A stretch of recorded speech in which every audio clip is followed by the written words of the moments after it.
Afternoon, good morning, good Monday morning. I'm just going to do a week overview here, kind of what I'm looking for this week. We're entering into the roll. Personally, I hate rollover.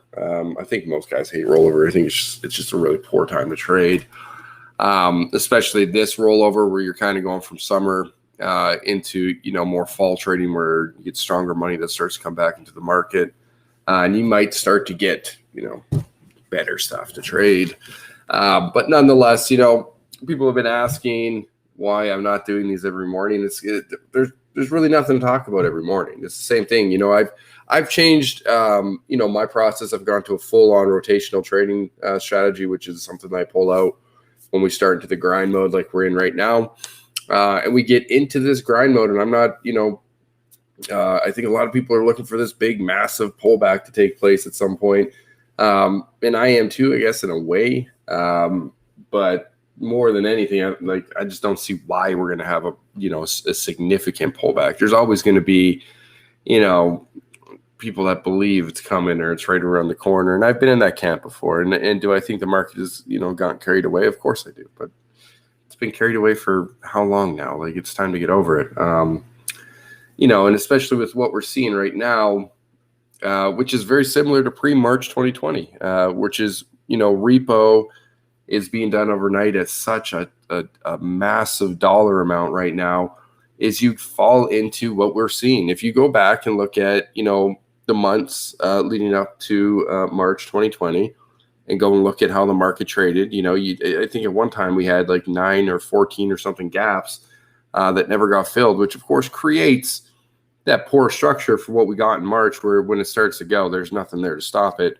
until the Fed has to step in. But nonetheless, I've just gone full rotational, which is what I was trading prior to March 2020, because for me, the environment's the same. It's gone back to Globex, generally is going to move us somewhat higher. It's not going to get too carried away to the downside.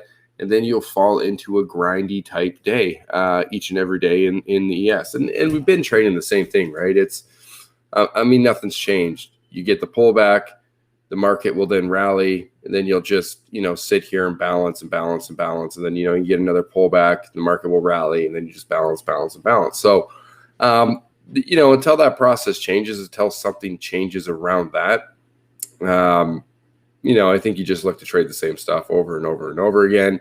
Yes, I know the weakness below us, and I know how weak this market is. Everybody knows how weak this market is, but talking about it, it's not going to change anything. It's still going to be weak. And until there's a catalyst, nothing's going to change. So coming into today, like I said, I'm rotationally trading. So I'm looking to trade anywhere as the market starts to drop lower. I really just start to build in looking for a rotation. Likewise, if it starts to move higher, monitor for the potential of a trend. If the trend hits, just step away for the day and come back the next day, because you don't want to trade a rotational strategy on trend days. That's where you get murdered. One thing that is important to recognize, I think, coming into today is simply in the ES, you had a terrible NFP number, doesn't matter. But what happened is you got the big, dramatic, hour of Globex. And since then, you've really just traded inside that dramatic hour, which is, again, just inside balance, which we've been trading in. So I would expect nothing more from today than a rotational type day. Sure, the potential is there for us to go trend. You'll know fairly early if we're going to go trend, because our trend days now go short covering rally, get strong shorts getting pushed out, A, B, dies in C, dies in D. Next thing you know, you fall into what looks like a P-shaped profile, when really it's just an exhausted move to the upside. So just look to trade rotational, in my opinion. Overall on the ES. R2Y, same idea. R2Y, if you've been hanging with me for a while, I was long. I built in a really nice swing long. It got up to 13 or 2320, which I talked about being as the target forever. When it got up there, I peeled the whole trade off, made some decent bank on it, and now I'm just, again, same idea in R2Y. I'm rotationally trading the market. Because that's what I think is being called for right now. I don't think there's any reason to marry any direction, especially when R2I itself is in nothing more than, an upper balance range, which it's been in for quite some time. So until R2I breaks back above 2320 and pushes towards that 2360 area, which I know is the exact opposite of what we've seen on the low side of the balance, is On the upside of the balance, buyers get trapped. So at that point, once it comes up to 2360, if I do start to see that failure, I will probably build in a swing short in R2I, with, again, my target being somewhere around 2160. So I'm not doing that yet. I'm trading contracts on R2I right now. But when it comes time, or if it comes time, that is something I will look for in R2Y. It's really just in supportive areas you would expect to see pause. NQ, I'm not even going to get into. I have no interest in NQ right now. I haven't traded NQ for almost 2 weeks. And I pretty much will remain not looking to trade NQ for a couple weeks until we get a pullback. And why I say that is, again, I do know the further we push away from this blue trend line, the stronger the odds get that we'll get a pullback towards it. That's all I'm waiting for. Until that happens, I'm not going to trade NQ. NQ is a very, very poor market to trade rotationally. You can get absolutely roasted. So I definitely do not suggest doing that at all if you do have that in your toolbox as far as being able to trade a rotational market. Like I said, for me, my whole week, I would expect us to do very similar to what we did last week and the week before,